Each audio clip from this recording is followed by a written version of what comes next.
At Runnymede, the Magna Carta was handed to King John on the end of a sword, denying to royalty the right of unlimited taxation. Yet you know it was for us, the American people, to become the first in recorded history ever voluntarily to surrender our rights to private property. Oh, yes, we did. With an innocent-sounding constitutional amendment, the 16th, which says that Congress shall have the power to lay and collect taxes on incomes from whatever source derived, and we forgot to put any limit on the extent to which we could tax ourselves. Conceivably, we could be taxed out of all private property. We could be taxed not 70%, 80%, 90%, but 100%. We could awaken one morning and find that the government owns the farm and the house and the car and has a mortgage on the church, legally. Historically, whenever any nation has taxed its people more than 25% of their national income, initiative was destroyed and that nation was headed for economic eclipse. History says we'll roll forward on momentum for a little while, but we'd better get some more gas in the tank pretty quick. You see, ours is not the first, by George, good government to arise on the world stage. There have been several. Rome, Spain, and Greece, and China, and each enjoyed about 150 years at its zenith. That's just about our time in the New World. And then each decayed away. Not one of them was ever destroyed by anybody else's marching legions. Each rotted away, morally, socially, culturally, economically, simultaneously. You know, one of the most cruel paradoxes of history is this. Because each was a good government, it bore bountiful fruit. And when it bore bountiful fruit, the people got fat. And when they got fat, they got lazy. And when they got lazy, they began to want to absolve themselves of personal responsibility and turn over to government to do for them things which traditionally they had been doing for themselves. At first, there appears to be nothing wrong in asking government to perform some extra service for you, but if you ask government for extra services, government, in order to perform its increasing function, has to get bigger, right? And as government gets bigger, in order to support its increasing size, it has to what? Tax the individual more, so the individual gets littler. And to collect the increased taxes requires more tax collectors, so the government gets bigger, and in order to pay the additional tax collectors, it has to tax the individual more, so the government gets bigger and the individual gets littler.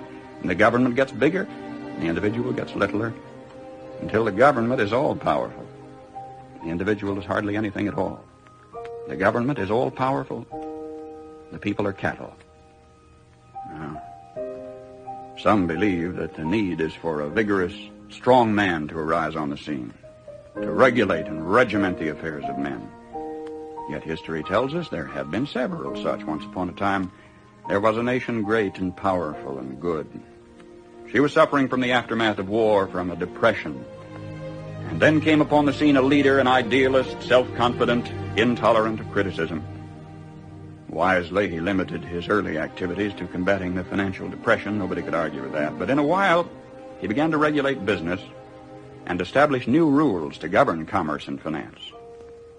Some of them in diametrical disagreement with the God-made laws of supply and demand, but anybody who disagreed with those new rules was promptly fired. The national debt mounted alarmingly. Whenever anybody tried to tell him that governments, even as people, can go broke when they spend beyond their incomes, he said they just didn't understand deficit finance. Well, what do you say?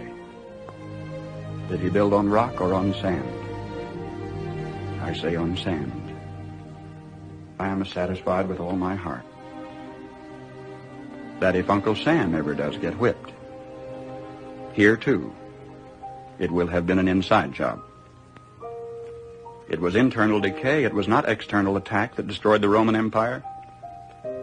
Starting about 146 B.C., internal conditions in Rome were characterized by a welter of class wars and conflicts, street brawls, corrupt governors, lack of personal integrity and moral responsibility.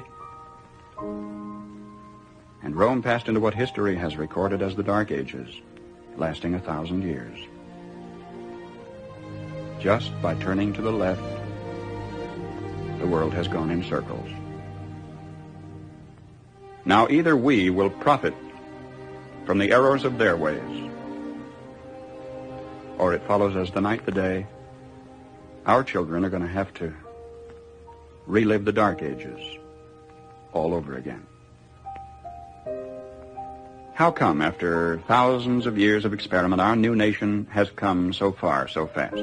All this in less than 200 years. What is the secret of our success? Well, I think it had to do with a basic American's creed. Perhaps it never passed the pioneer's lips in this form, but if it had, I think he would have said something like this: I believe in my God, in my country, and in myself.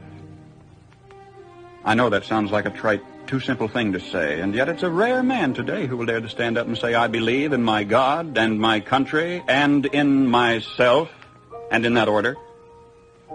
Well, sir, when that early pioneer turned his eyes toward the West, he didn't demand that somebody else look after him. He didn't demand a free education. He didn't demand a guaranteed rocking chair at eventide. He didn't demand that somebody else take care of him if he got ill or got old. There was an old-fashioned philosophy in those days that a man was supposed to provide for his own and for his own future. He didn't demand a maximum amount of money for a minimum amount of work. Nor did he expect pay for no work at all. Come to think of it, he didn't demand anything. That hard-handed pioneer just looked out there at the rolling plains, stretching away to the tall green mountains, and then lifted his eyes to the blue skies and said, thank you, God. Now I can take it from here. Well, that spirit isn't dead in our country. It's dormant. It's been discredited in some circles, driven underground, but it isn't dead. It's just that a few seasons ago, politicians baiting their hooks with free barbecue and trading a Ponzi promise for votes began telling us we don't want opportunity anymore, we want security. We don't want opportunity, they said, we want security.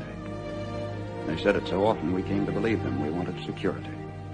And they gave us chains, and we were secure.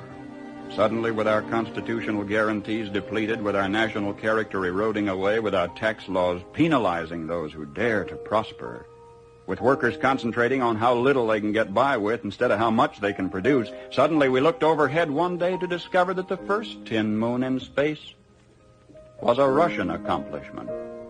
That free men dragging their feet had been outdistanced by slave workers dragging their chains.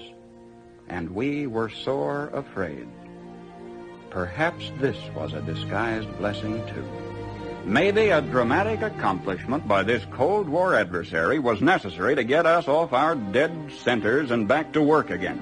If we can revive in ourselves, then in our youth, something of that basic American's creed, the horizon has never, ever been so limitless. For man stands now on the threshold of his highest adventure of all, his first faltering footsteps into space. 20 years from today, half of the products you will be using in your everyday living aren't even in the dictionary yet. We've got it made. If we just keep on keeping on, we've got it made. And if we don't, we will follow those other great nation-states of history into the graveyard of ignominious oblivion. History promises only this for certain: we will get exactly what we deserve.